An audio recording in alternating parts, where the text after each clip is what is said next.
Hey everyone, welcome back to The Explainer. I'm Salem, and today we're looking at something absolutely visionary.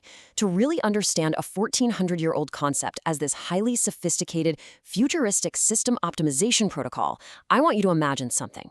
Picture a biopunk Medina at night, completely illuminated by these glowing neon structures. We're talking about Zakat engineering. I'm Jasas, and I am so incredibly excited for this one.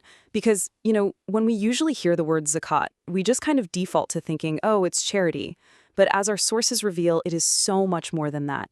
It's literally a divine algorithm. And to really grasp it, we have to see how it pairs with the other foundational pillars of Islam. So notice the profound contrast here, right? On the left side, we've got fasting. As we've talked about before, fasting is your internal reset protocol. It clears out all that biological noise and the spiritual static from the nefs, your inner self. It essentially reboots you from the inside out. Exactly. But here's the thing. A system just cannot run efficiently if the network it's connected to is completely corrupted. And that is exactly where the right side comes in. Zakat is the external reset. While fasting cleanses your internal hardware, Zakat balances the entire socio-economic grid around you. It purifies your wealth and fundamentally rebalances society. Together, They create this absolute perfect equilibrium. Okay, let's dive into the diagnostic menu. So, here's our diagnostic menu for today's explainer. We're going to start with the external reset protocol, then outline the system triggers, the prerequisites, and of course, what happens when there's a system glitch. And from there, we'll explore the real why behind the code, the triple objective. And we're going to wrap the whole thing up with this genuinely incredible visual metaphor, the expanding iron armor.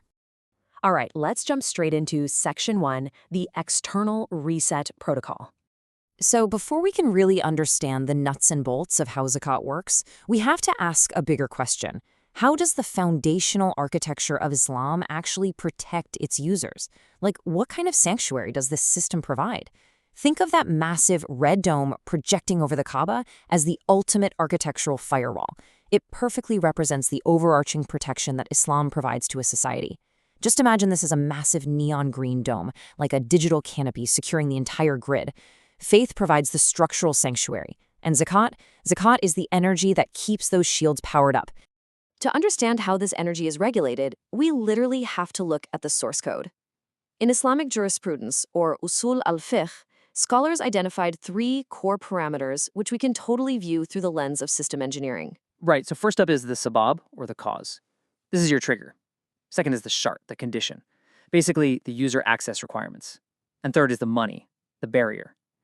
Think of this as the firewall or the exception that completely halts the code from executing. Every single aspect of Zakat is governed strictly by these 3 parameters. Which brings us to Section 2, system triggers. Okay, so what actually activates the Zakat protocol? It doesn't just run randomly in the background for everyone. It requires a very specific prompt. The sabab, the cause for Zakat, is reaching a threshold known as the nisab.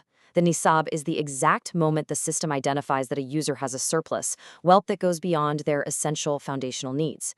Once your assets hit this precise metric, boom, the Zakat protocol is triggered.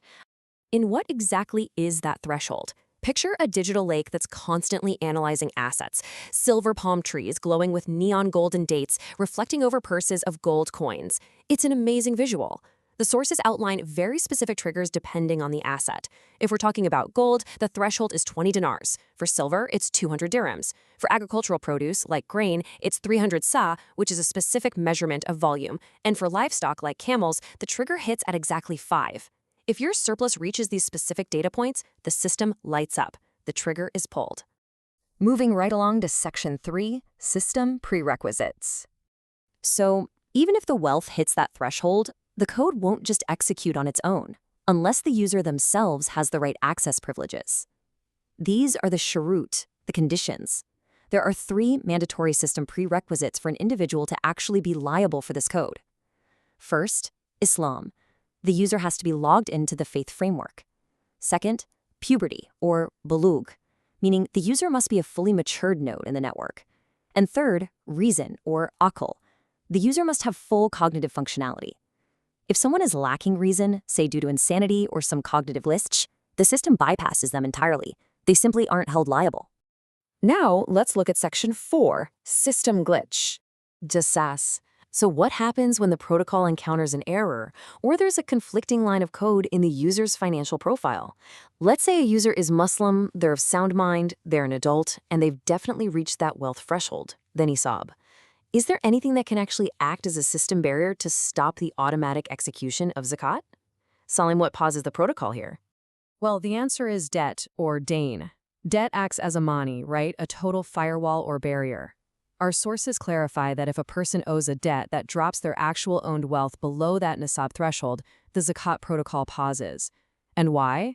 Because the system is perfectly just. It absolutely prioritizes the rights of existing creditors. It straight up refuses to tax wealth that a user doesn't actually fully own. So you see, the system protects both the poor and the indebted. All right, Section 5, the triple objective.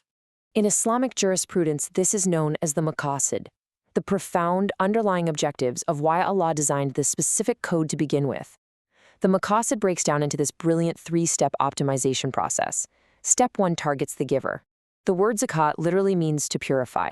It actively scrubs the nafs, the soul, of greed and miserliness. Step 2 targets the asset itself. By cutting away just a small percentage, it cleanses the remaining wealth, protecting it and genuinely stimulating its spiritual and economic growth. And Step 3 targets society. It routes that purified energy directly into the socioeconomic grid, effectively eliminating extreme poverty and societal resentment. And that routing, it is incredibly precise.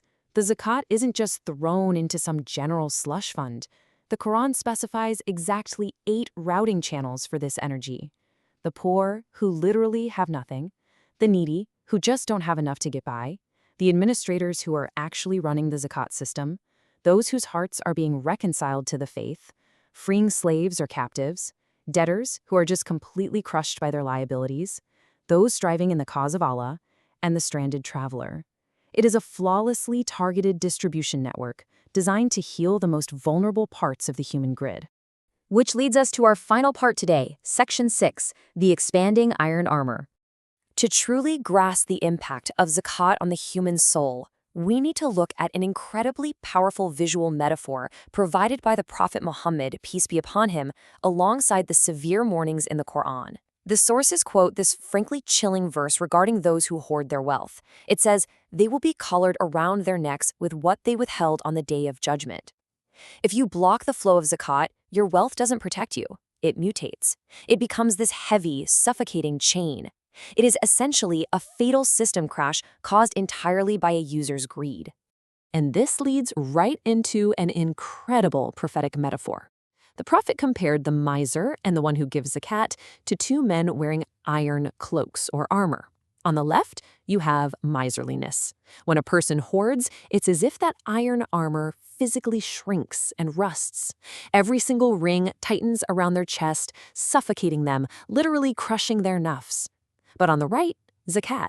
When you give, that iron armor expands, it loosens, it grows, until it completely covers and protects the user like an impenetrable, glowing exosuit.